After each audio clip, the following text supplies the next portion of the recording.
Welcome back to another episode of Positive Solutions for Life. I'm your host, Peggy Meyer. Let me ask you something. Have you ever felt like your life should be more put together than it is? Like things should be clearer, easier, more organized, more perfect, and yet they're not.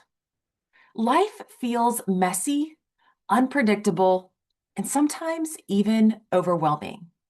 Well, today we're diving into a powerful message inspired by the book Life is Messy by Matthew Kelly. And here's the truth we're going to lean into. Life isn't messy because something is wrong. Life is messy because that's exactly what it's meant to be. So let me share some takeaways from the book as I had read it. So, the truth about mess. Let's start with this.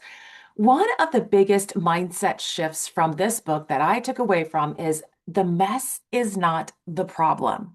And oh, let me hear you. That just rang like church bells. Our expectation that life should be perfect is the problem. I'm right there. I'm thinking everything should work out just perfectly fine, right? And our expectation of that things are going to work out just the way we think, that's the problem. We've been conditioned to believe that life should be neat, tidy, and predictable. But real life, it's not that. It's full of unexpected twists and turns, broken moments, disappointments, and things we never saw coming. So we don't have to do anything wrong for our life to go wrong. Let me say that again. It's one of the things that I took away. You don't have to do anything wrong for your life to go wrong because things happen. People make choices, circumstances change, but that doesn't mean it's your fault. And it doesn't mean that you're ruined. It just means that you're human, living a human life. But broken and being disappointed and all messed out can be more beautiful. There's a beautiful concept shared in the book, Japanese art. When something breaks, instead of throwing it away, they repair it with gold. So they glue it all back together. Say it's a vase, and it breaks, and they glue it all back together, and they repair it with like gold dust in the cracks. So the cracks aren't hidden, they're highlighted because that's part of the story.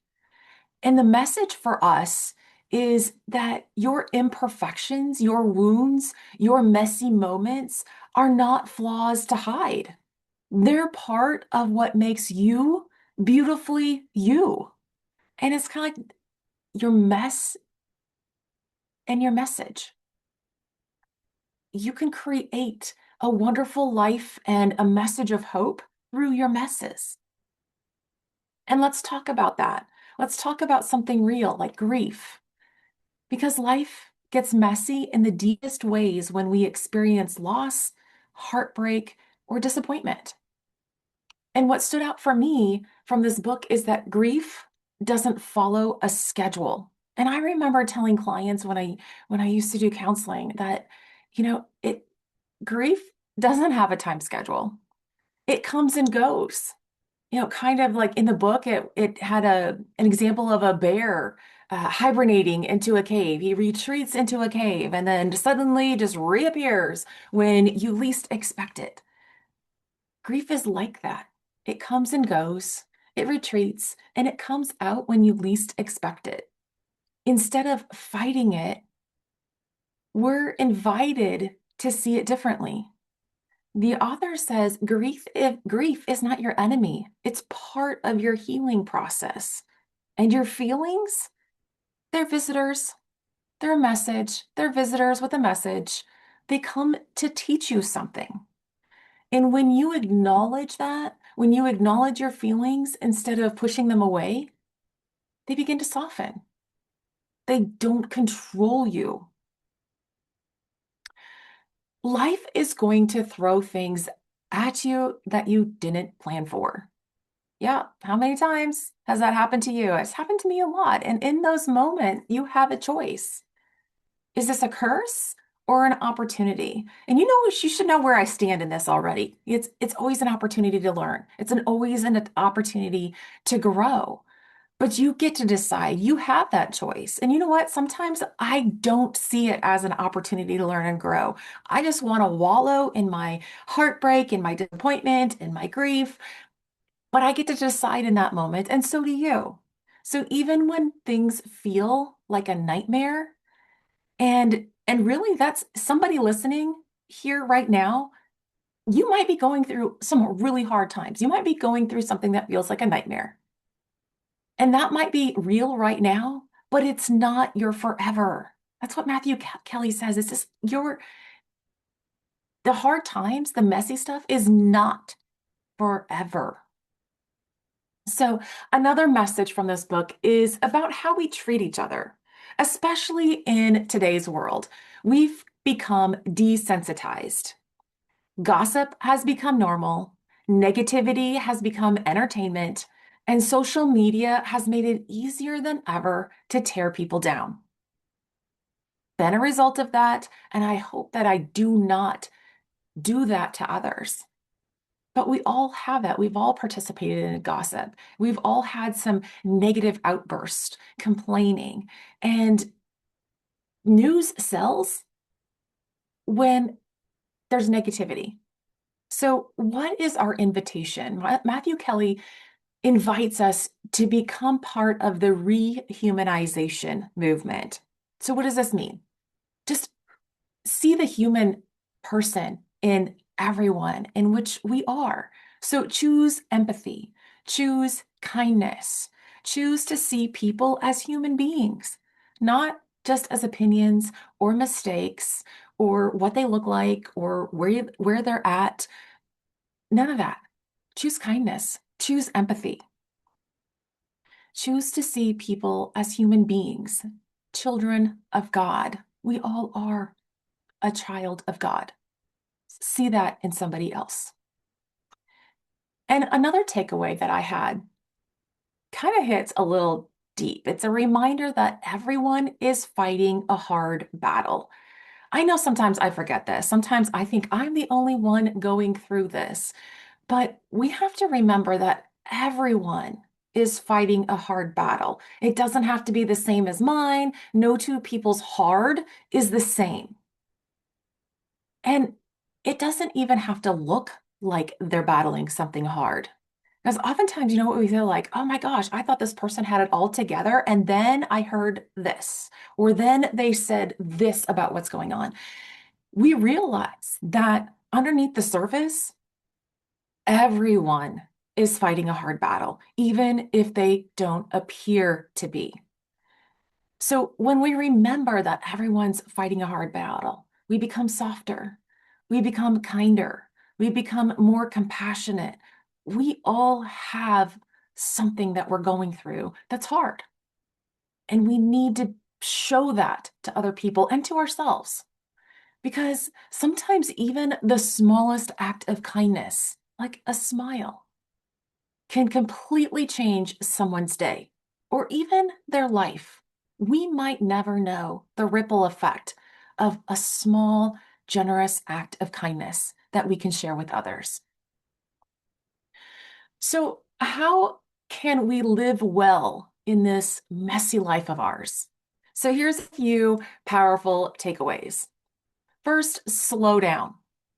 Life is not a race, it's a journey, it's a dance. We can take a couple steps forward, a couple steps back, side to side, twist and turn, but just slow down and enjoy it. A second takeaway is create space for silence. We live in a noisy world. We do. There's notifications and beeps and TV news and so much noise coming at us. We need to create space for silence because in the stillness, clarity can come out. So clarity can come out in the stillness, in the quietness. That's when we can listen to God's voice for us. A third takeaway is have hard conversations. We all have a need to have hard conversations, and it's usually the ones we want to avoid that are the ones that we need the most. So maybe we're afraid to let our partner know of our opinion.